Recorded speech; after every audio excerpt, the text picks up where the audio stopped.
오늘은 창세기 42장 1절로부터 38절 요셉의 5번째 시간 형들을 만난 요셉이라는 제목으로 말씀을 전해드리겠습니다. 한국에는 보릿고개라고 하는 고개가 있었습니다. 그러나 이거는 언덕이나 고개를 말해주는 것이 아닙니다.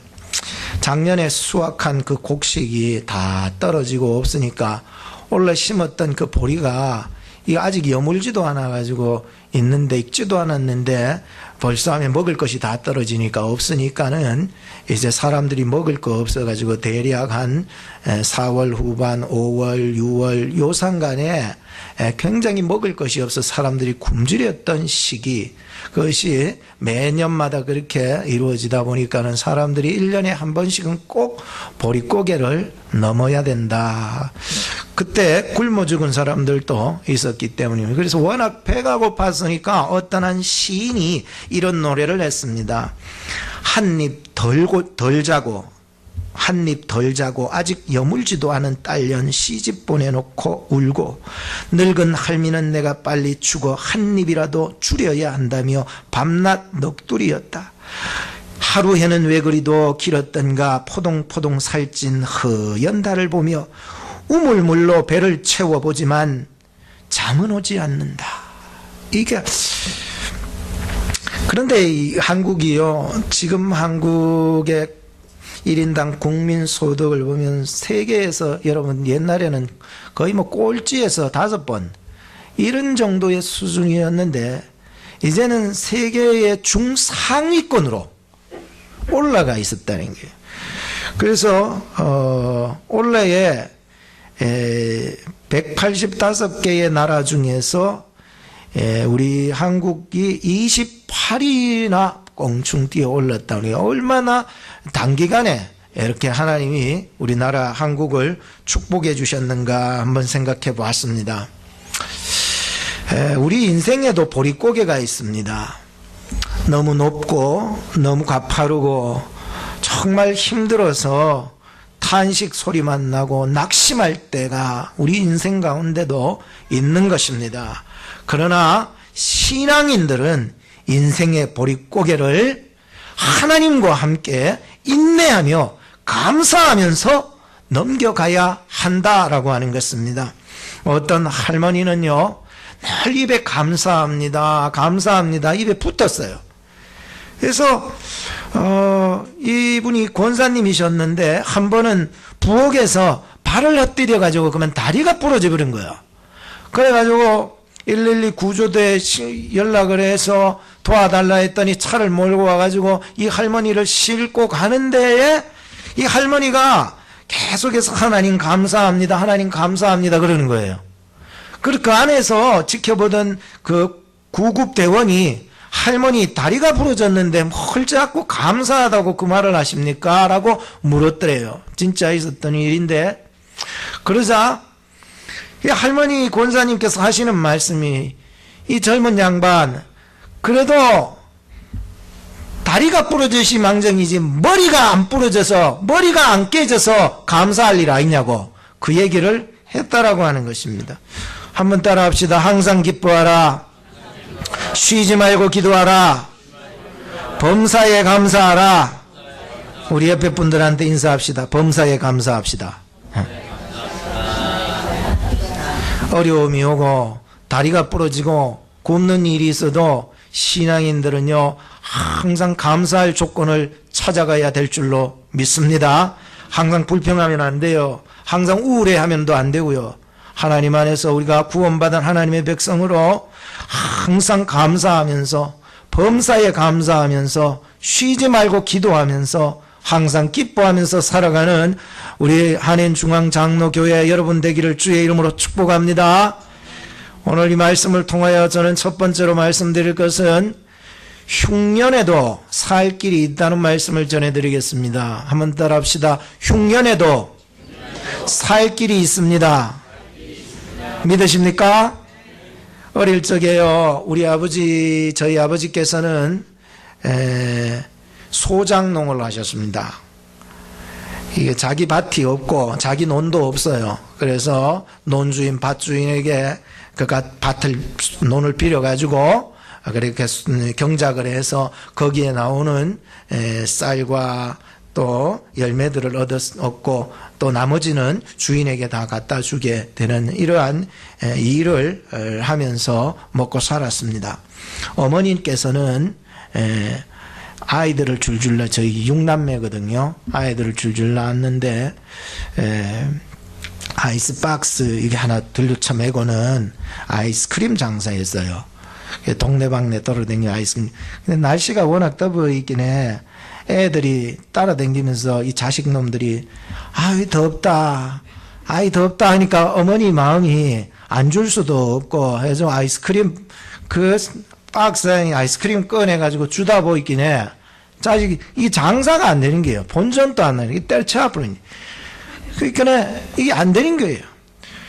그러다가 이제 소장터 옆에 집으로 이제 이사를 가게 되었는데 거기에서 소마답집을 했어요.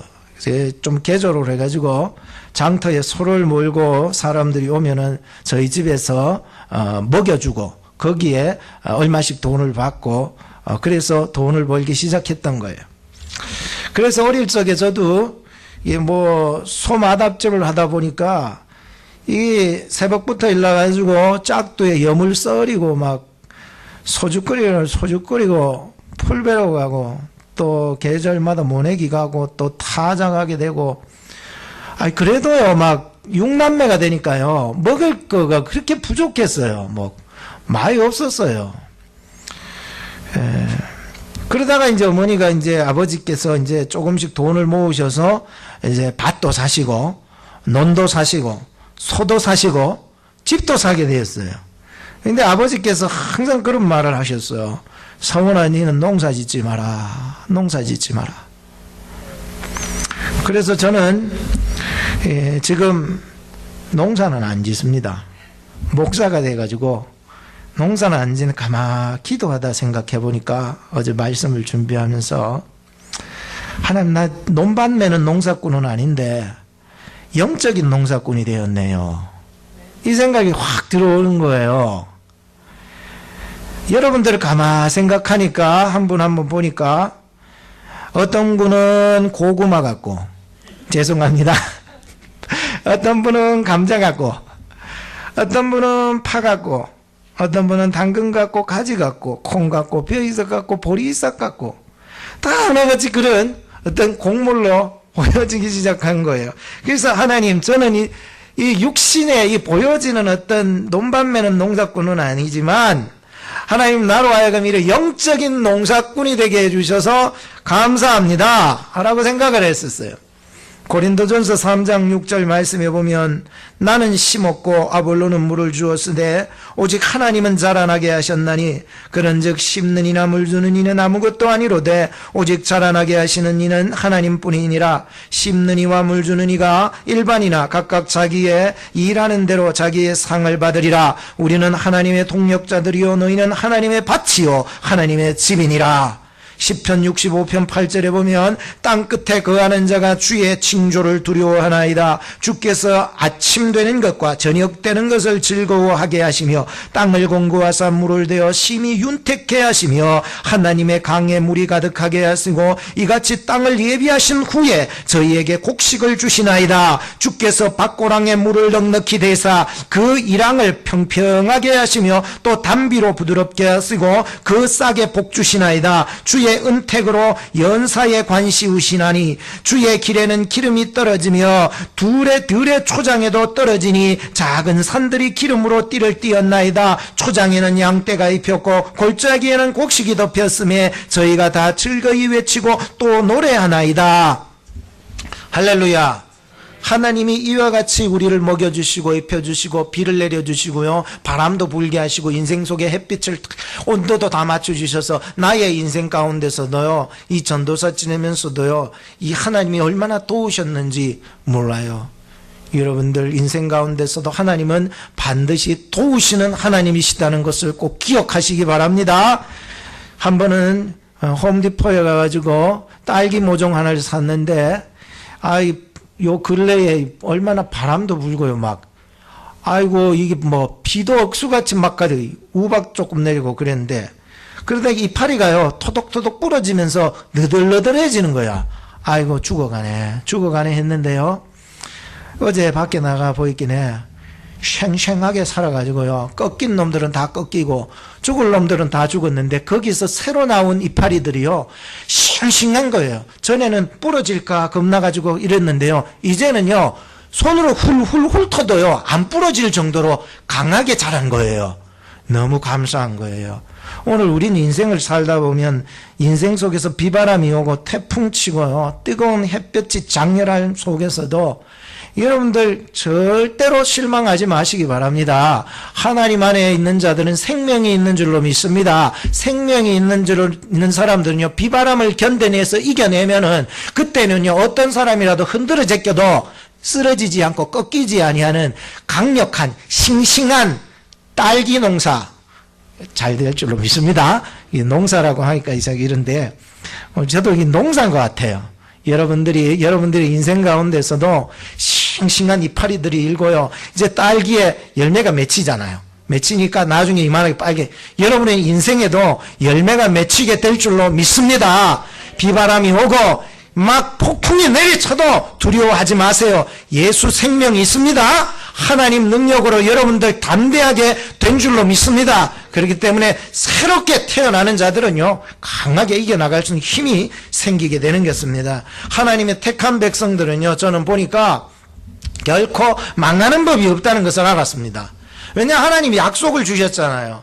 너는 하늘의 별과 같이 바닷가의 모래같이 너희 자손들을 풍성하게 해주겠다는 그 약속을 했기 때문에 지금 야곱의 족속들을 통하여서 하나님께서는 축복을 주시려는데 흉년이 찾아와 가뭄이 찾아와 어려움이 찾아와도 하나님 그 사람들 굶겨 죽일 작정이 했습니까? 아닙니다. 하나님의 택한 자는 어디서나 굶겨 죽일 수가 없습니다. 왜? 하나님이 약속하셨기 때문입니다. 너로 하여금 반드시 하늘의 별과 같이 바닷가의 모래와 같이 풍성하게 해주시라는 약속이 있기 때문입니다. 여러분들의 마음속에 여러분들의 인생 속에도 하나님의 약속이 예수 그리스도 안에 있게 된 줄로 믿습니다. 반드시 그 약속을 위해서라도 하나님 여러분 굶겨 죽이지 않으셔.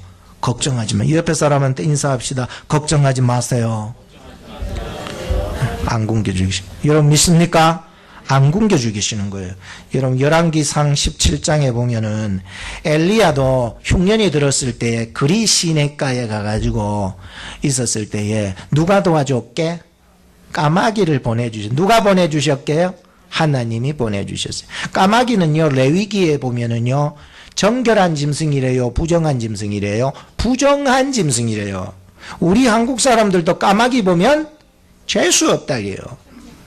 그 재수 없는 놈이 하나님이 들어서 그를 통하여서 떡을 갖다 주고요. 먹을 고기를 갖다 주고요. 여러분 생각해 보세요. 하나님이 하셨다는 거예요. 내가 생각지도 못했던 그러한 까마귀를 들어서라도 하나님은 역사에 나가시는 하나님인 줄로 믿습니다. 그 엘리야를 통하여서 이 성경에는 사르밧 과부 집에 가보라고 해요.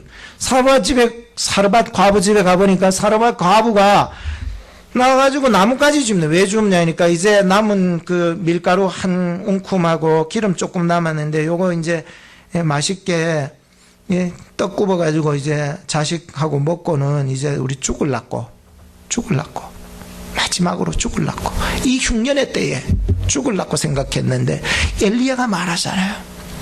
작은 떡 하나만 내게 먼저 갖다 줄 수 없겠니? 그래서 이 과부가요 떡을 만들어서 작은 떡 한 조각을 먼저 엘리야에게 갖다 줬더니 엘리야가요 정말로 축복해 주셨는데 이 밀가루통에 밀가루가 마르지 아니하고 기름병에 기름이 떨어지지 아니하는 축복을 해 주셨다는 거예요. 사랑하는 여러분, 힘들고 어려운 일이 있지만 하나님은요 택한 자들을 반드시 살려나가신다는 것을 알았습니다. 죽을 일 같은 일이 있어도요 여러분 두려워하지 마세요. 하나님은 살려주실 줄로 믿습니다. 오늘 본문에도 들어와 보니까 이제 애굽이라든지 가나안 그 중동 일대들이 막 많이 있잖아요. 나라들이 다 하나같이 다 흉년을 맞이하게 되었었습니다. 그러나 하나님께서는 이 요셉이라는 인물을 통하여 7년 풍년의 때에 7년 흉년을 준비해 나가고 있었다는 것입니다. 그래서 흉년이 시작되니까 사람들이 먹을 거 없으니까 이거 어떻게 해요? 그럼 돈이 있다고 되어 있습니까? 뭐 금은 구하가 보석이, 그럼 보석 뜯어 먹을 수도 없고 돈 뜯어 먹을 수도 없고 일단 돈이 있어도 양식이 있어야 되는 거예요. 그래가지고 다 하나같이 나라에서 사람들이 요셉이라고 하는 이 인물 애굽으로 다 모여들기 시작했던 것을 볼 수가 있습니다. 이때 야곱이 살고 있었던 그 가족들에게도 어려움이 닥쳤던 것이었습니다. 그래서 야곱 아버지께서 아들들에게 이런 말을 하잖아요. 너희들 서로 관망만 하느냐. 이 얘기가 뭐냐면 너 얼굴만 뒤돌아보고 앉아있다고 밥이 나오냐 떡이 나오냐 그 얘기예요. 얼굴만 바라보지 말고 내가 보니 저 애굽 땅에 가면은 곡식이 많다고 그러니까는 너희들 가서 곡식 돈 주고 사오도록 해라. 빨리 가거라. 이렇게 명령을 내리게 된 것입니다. 그래서 그들은 애굽에 있는 총리된 요셉에게 이제 가야 했었습니다. 그래서 드디어 만나게 되는 거예요. 그래서 오늘 형들을 만난 요셉이라는 제목으로 여러분들을 말씀드리는데 드디어 이제 형들이 애굽에 있는 그 요셉, 총리된 요셉과 드디어 만남을 가지게 되는 것을 보게 되었습니다. 왜냐하면 가야 먹을 것을 살 수 있고 가야만이 거기서 식량 조달을 받을 수 있기 때문이었습니다. 여러분 혹시 그런 말 들어보셨습니까? 마중물이라. 마중물이 뭡니까? 마중물이라고 하는 것은 어릴 적에 펌프질을 막 이렇게 하고 있으면 거기에다가 물 한 바가지를 갖다가 붓는 것을 마중물이라고 그래요. 그래서 펌프질만 하면은 소리가 막 이상한 소리가 삐걱삐걱거리고 막 듣기 싫은 소리만 나요. 그런데 거기다가 마중물을 갖다가 한번 훅 부어가지고 막 이게 펌프질을 해나가면은요, 그때부터 막 뭔가 무추한 느낌이 들기 시작하는 거예요. 그러면 2번, 3번 부으면서 계속 펌프질을 하면요, 그 속에 있는 땅 밑에 지하수 시원한 것이요, 이 펌프 파이프를 통하여서 쫙 올라오기 시작하는 거예요. 드디어서 우리가 말이요, 그 마중물을 통하여서 그 속에 있는 물을 끄잡아내어서 우리가 마실 수 있다라고 하는 것입니다. 우리가 신앙생활 할 때도요, 거칠의 신앙생활하면 삐걱삐걱거려요. 그냥 여러분 펌프 그 자체로만 아무리 펌프질을 해보세요. 삐걱삐걱 소리 나요. 마중물을 부어야 된다라고 해요. 우리의 인생 속에서도요, 분명히 그 생수의 근원 되신 하나님을 만나야 되는데 어떻게 만날 수 있습니까?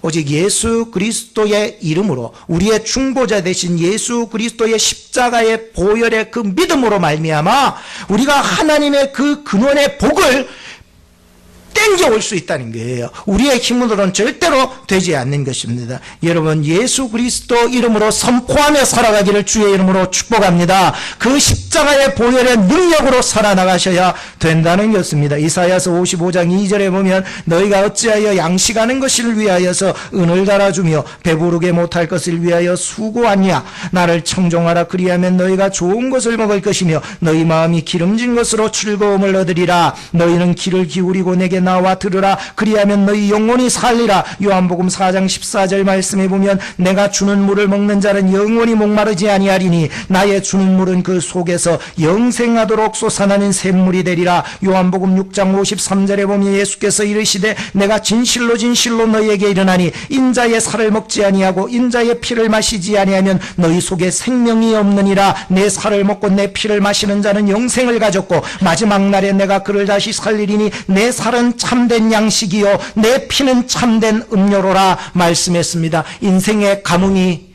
찾아온 분 계십니까? 여러분들의 영혼의 갈급함이 찾아온 분 계십니까? 하나님께 나와야 삽니다. 하나님을 들어야 합니다. 하나님께 구해야 합니다. 여러분 진실함으로 믿음으로 하나님께 여러분 드리시기를 바랍니다. 하나님께 구하시기를 주의 이름으로 축복합니다. 두 번째는 시련은 자기 성찰의 디딤돌로 삼아야 된다라고 하면 따라합시다. 시련을 자기 성찰의 디딤돌로 삼아야 합니다. 시련이 올 때요, 이 시련에서 굴복하면 안 되는 거예요. 시련의 길은요, 그렇다고 알고서도 참 가기 힘든 길이 시련의 길인 것 같아요. 애굽에 요셉이 있다는 것을 알고서는 도저히 형들이 갈 수 없는 길이에요. 생각해 보세요, 여러분. 그렇게 했던 그 요셉을 말이죠, 지금 그 애굽에 있다는 것을 알고서 어떻게 가겠습니까? 못 모르고는 갈 수 있겠죠. 그래서 이들이 못 모르고 갔다가 그 길을, 그 속에서 가보니까는 참 창피한 길이고, 참 고난의 길이고, 십자가의 길이고, 좁은 길이고, 그때 우리가 피해갈 것이 아닙니다. 되돌아갈 것도 아닙니다. 이 시련을 통해서 자기 성찰을 할 수 있는 그러한 이 시련이 여러분들의 인생의 디딤돌로 삼고 반드시 넘어가야 된다는 거예요. 요셉의 형들이 10명이 이제 애굽으로 가서 애굽에 도착합니다. 모두가 요셉 앞에서 엎드려가 절을 합니다. 꿈대로 이루어지기 시작한 거죠. 요셉은 이 형들을 알아봤지만 형들은 요셉을 알아보지 못했습니다. 이때 요셉이 형들에게 5가지 질문을 하면서 시험을 합니다. 시험. 요셉 편에서는 시험이겠지만은 형들에게는 더없이 시련이 된 거예요. 첫째 질문이 그겁니다. 너희는 어디서 왔느냐? 예, 저희들은 가나안 땅에서 왔어요. 곡물을 얻으려고 왔어요. 둘째 질문이 던져졌습니다. 너희는 이 나라를 엿보러 온 정탐꾼이 아니냐?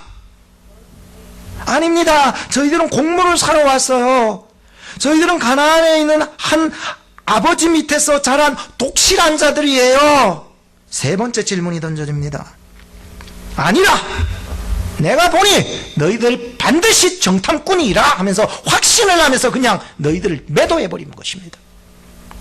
그러니까 이 형들이요, 절대 아닙니다. 우리는 가나안의 한 아비에서 우리는 형제로 다 태어났는데 12명이었는데 한 명 막내 아들 베냐민은요 아버지랑 같이 있고요, 한 명은요 없어졌어요.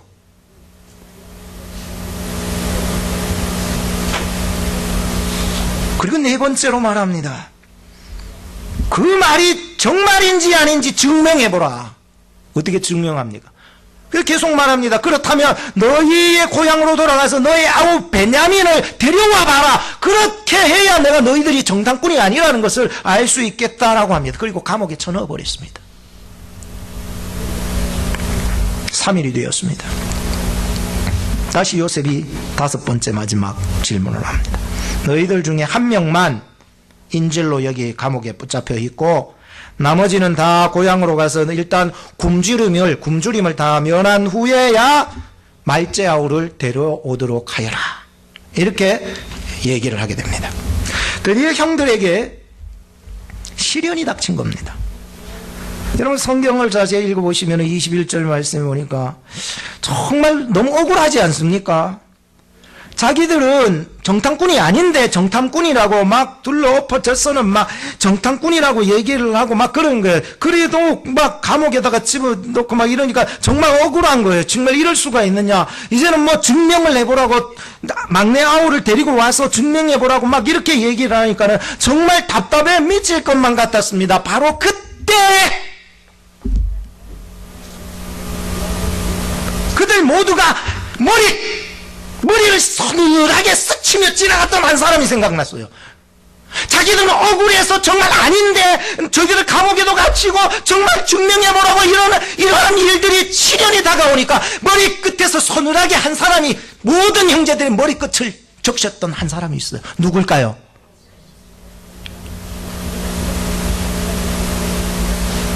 동생 요셉이 생각났습니다. 모든 형제들의 머리께서 생각이 났어요. 21절과 22절에 보니까 우리가 요셉의 일로 인하여 범죄하였도다. 예? 그가 애걸하고 복걸하고 그 마음, 그 괴로움 우리가 보고서도 듣지 않았구나. 그래서 그 괴로움이, 요셉의 그 괴로움이 지금 우리에게 임했구나. 뭘 생각하게 됩니까? 자기들이 죄지었던 모든 것들이 하나씩 머리끝을 서늘하게 하면서 요셉의 사건이 막 생각난 거예요. 그때 루벤 맏형이 이렇게 얘기합니다. 야, 이놈들아, 내가 뭘 했어? 그 애 손대지 말라고 그랬지? 그럴 땐 내 말은 안 듣고 너희들이 마음대로 팔아버리고 너희들 그럴 수 있냐? 그 핏값을 오늘 우리가 받는 거라고 맏형이 막 얘기를 하는 거예요. 이 형제들에게는요, 지금 죄책감이 막 스며들기 시작했어요. 이 형제들에게는요, 특별히 루벤 같은 맏형에게는요, 무책임했던 자기의 모습이 막 서늘하게 찾아오기 시작했어요. 후회가 되기 시작했어요. 이런 것들이요, 죄책감, 무책임, 후회가 막 밀려들기 시작한 것이었습니다.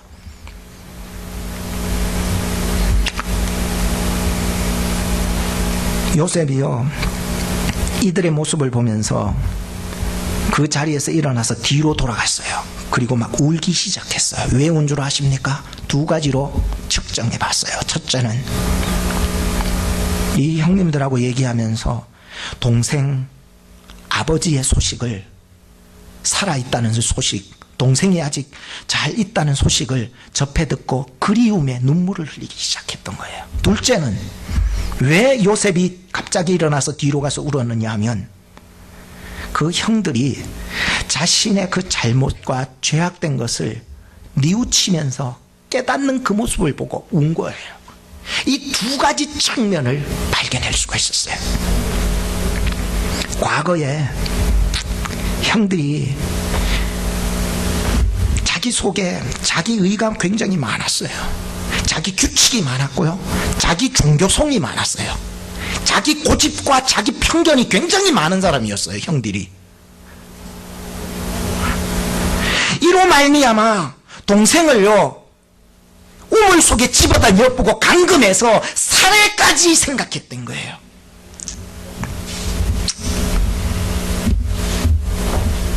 동생 요셉이 뭘 그렇게 잘못했습니까? 동생 요셉이 뭘 그렇게 자기들에게 힘들게 했습니까?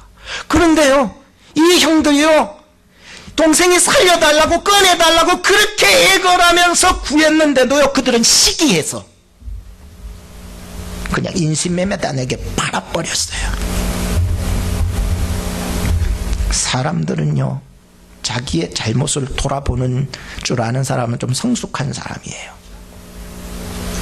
근데 언제 돌아보는 줄 아십니까? 대부분의 사람들은요, 시련이 왔을 때에 돌아봅니다. 시련이 없으면은요, 자기를요, 전혀 안 돌아봅니다.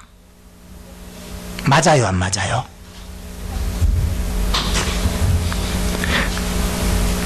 이 시련 속에서요, 자기를 돌아보니까는 자기의 죄책감 때문에 견딜 수가 없었어요. 하나님 앞에서 자기가 얼마나 죄악된 줄 이제야 발견한 거예요.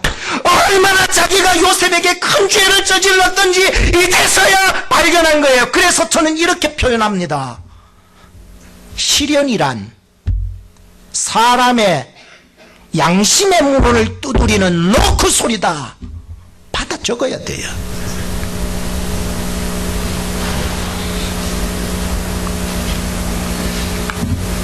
여러분의 양심의 문을 두드리는 노크 소리만 들리지 않습니까? 주여, 나를 용서하여 주시옵소서. 내가 하나님 앞에 죄되었습니다. 주여, 나를 긍휼히 여겨 주시옵소서. 이 시련과 어려움을 통해서 요셉이 전혀 생각이 안 났었는데 드디어 오늘날 이 자리에서 이 사건을 통해서 양심의 문을 두드리는 소리가 들린 거야.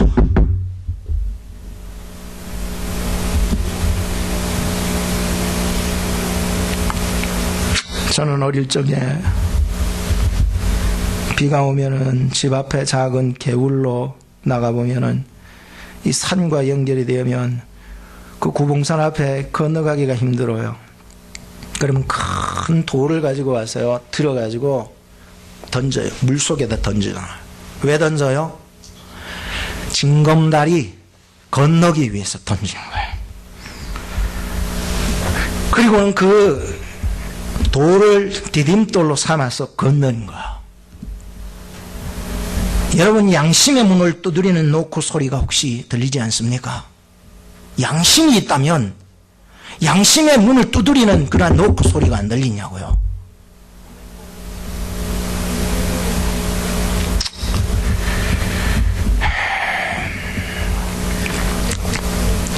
여러분들의 그 소리를 들으신다면 그것을 드세요. 일단 드셔서 그 문제, 그 사건 피해가지 마세요.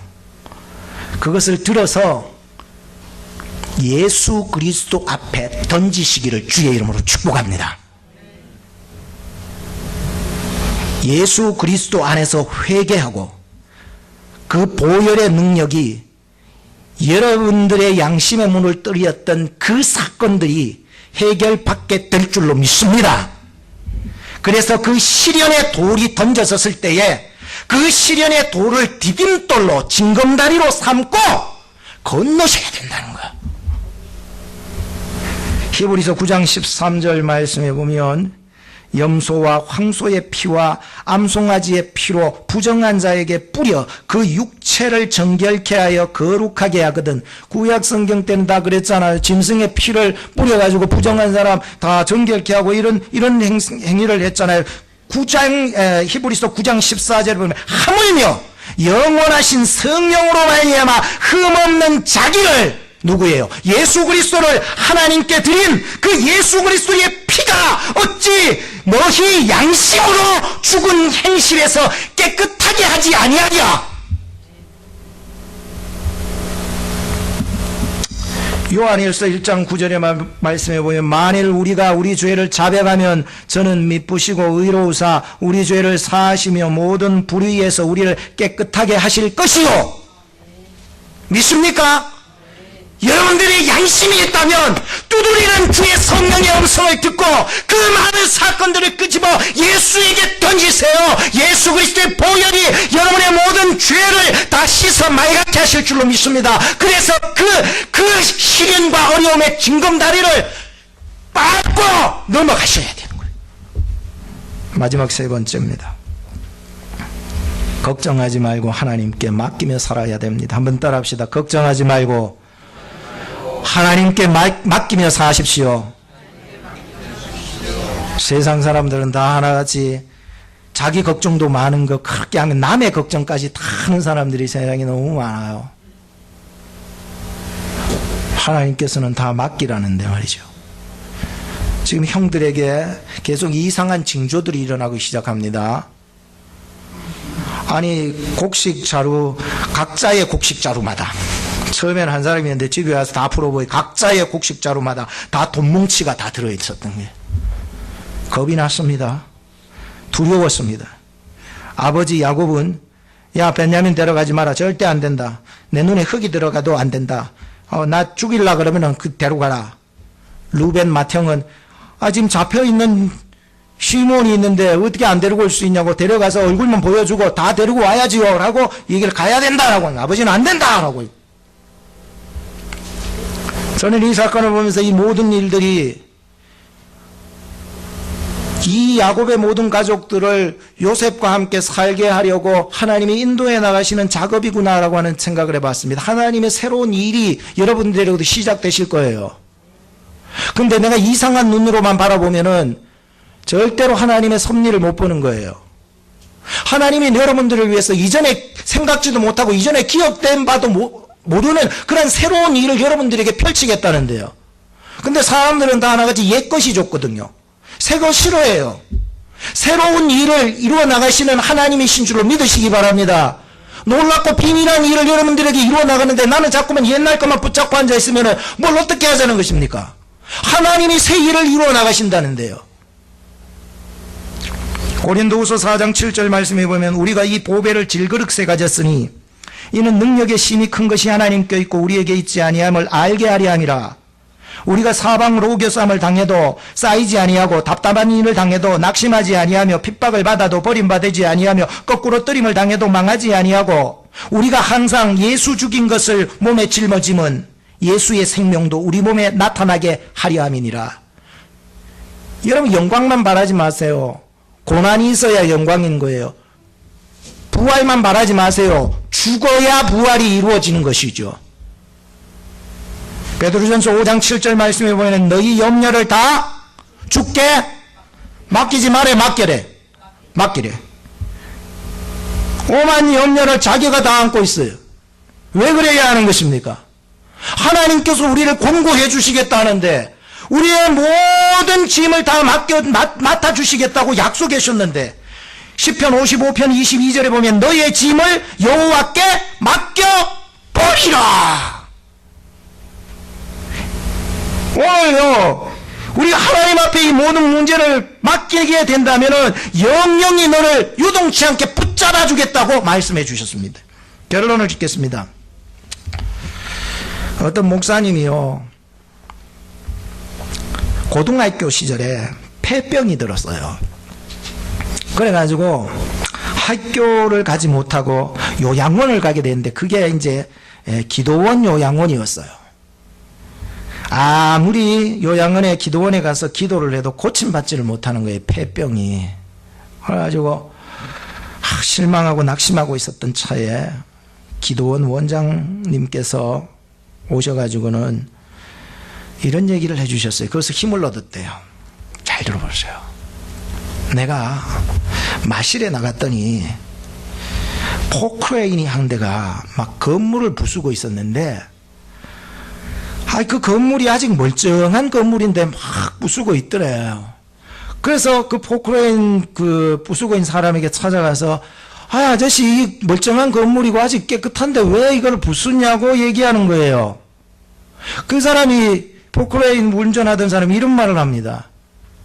아저씨, 이곳에 대형 빌딩이 생긴대요. 대형 빌딩. 그래서 다 무너뜨려야 된다는 거예요.